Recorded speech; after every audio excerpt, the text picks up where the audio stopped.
रमजानचा सण आणि शीरखुर्माच नाही असं तर होऊच शकत नाही. आज मी तुमच्यासाठी घेऊन आली आहे माझी खास सिक्रेट रेसिपी, ज्यामुळे तुमचा शीरखुर्मा बनेल एकदम हॉटेलसारखा दाट आणि चविष्ट. व्हिडिओ स्किप न करता पूर्ण बघा आणि चला रेसिपीला सुरुवात शीरखुर्मा करूया. करण्यासाठी लागणारी सामग्री सांगते. शीरखुर्म्यामध्ये जेवढं घालू ना तेवढं कमी असतं, पण मी इथे काही सामग्री घेतलेली आहे ती सांगते. काजू बदाम, चारोळी, पिस्ता, खजूर, खारीक आणि बदाम पाण्यात भिजत घातलेले आहेत. काजू पण पाण्यात भिजत घातलेले आहेत, त्यांना आपण नंतर कापणार आहोत. अक्रोड घेतलेले आहेत, केसर, वेलची, मनुके, शेवई, दुधाची पावडर, साखर, तूप आणि 1 लिटर दूध लागणार आहे. सर्वात अगोदर दूध गरम करायला ठेवूया. दूध गरम करण्यासाठी जाडाचीच कढई घ्यायची आणि सुरुवातीला त्यात थोडंसं पाणी टाकून घ्यायचं. मी इथे म्हशीचं दूध घेतलेलं आहे. ते दूध आता आपण गरम करायला ठेवून घेऊया.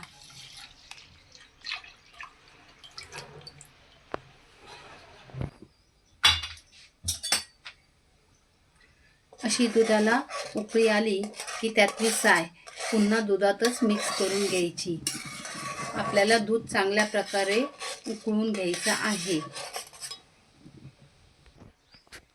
इथे आपलं दूध उकळतंय चांगलं, तोपर्यंत आपण आपले घेतलेले ड्रायफ्रूट्स आहेत ना ते तळून घेऊया.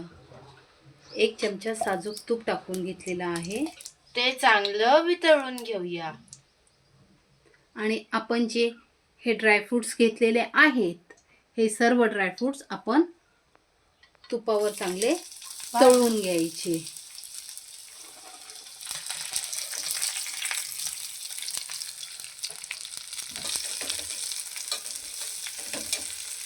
अगदी गॅस कमी ठेवायचा आणि कमी गॅसवर सर्व ड्रायफ्रूट्स व्यवस्थित तळून घ्यायचे.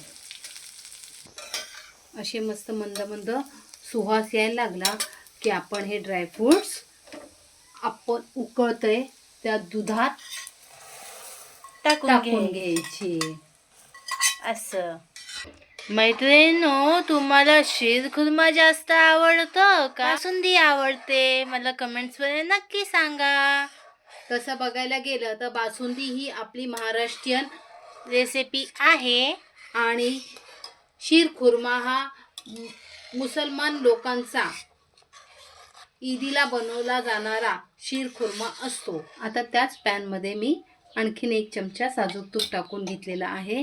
तूप व्यवस्थित गरम करून घ्यायचं आणि आपण जी 1 प्लेट म्हणजे 1 मुठ्ठीभर शेवई घेतलेली आहे ती चांगली भाजून घ्यायची. तुपावर व्यवस्थित भाजायची.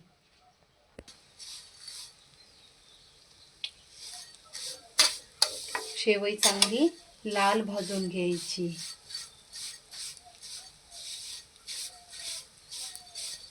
शेव अशी मस्त लालसर भाजून झालेली आहे.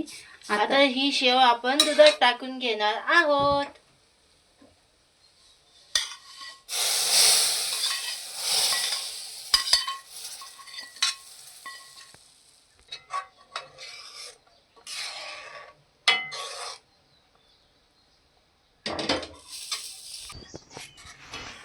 दूध चांगलं उकळून झालंय. आता मी त्याच्यात 1 वाटी साखर टाकून घेत आहे. गोडाचं प्रमाण तुम्ही तुमच्या आवडीनुसार कमी अधिक करू शकता. आणि आता त्यातच असलं तर टाका, नसलं तर काही हरकत नाही, तुम्ही स्किप केलं तरी सुद्धा चालू शकतं. केसर, थोड्याशा केसराच्या काड्या टाकलेल्या आहेत. आणि आता चांगलं 5 मिनटं बारीक गॅसवर आपण ह्याला व्यवस्थित असं उकळून घेऊया. हे उकळतंय तोपर्यंत आपण दुधाची पावडर, मी थोडंसं पाणी घेतलेलं आहे, त्या पाण्यामध्ये ही दुधाची पावडर टाकून घ्यायची आणि व्यवस्थित अशी तिला खाली मिक्स करून घ्यायची.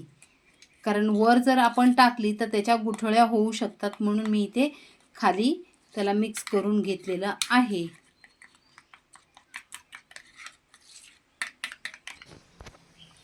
आता ही दुधाची पावडर आपण या दुधामध्ये मिक्स करून घ्यायची आणि व्यवस्थित ह्याला 5 मिनटं बारीक गॅसवर चांगलं उकळून घ्यायचं आणि बाजूबाजूच्या सर्व मलई त्या दुधात मिक्स करून घ्यायची. भेटूया 5 मिनिटानंतर. आपली 5 मिनिटं पूर्ण झालेली आहे. तुम्ही बघू शकता किती छान घट्ट घट्ट असा आपला शीरखुर्मा बनून तयार झालेला आहे. मैत्रिणींनो, वेलची पावडर टाकतानाचा व्हिडिओ स्किप झाला आहे. अशा प्रकारे आपला शीरखुर्मा बनून तयार झालेला आहे. तुम्ही बघू शकता किती छान घट्ट घट्ट झालेला आहे. मैत्रिणींनो, तुम्हाला जर आजचा हा व्हिडिओ आवडला असेल तर लाईक करा, शेअर करा आणि आमच्या चॅनलला सबस्क्राईब करा. भेटूया पुन्हा नेक्स्ट व्हिडिओमध्ये. Bye bye.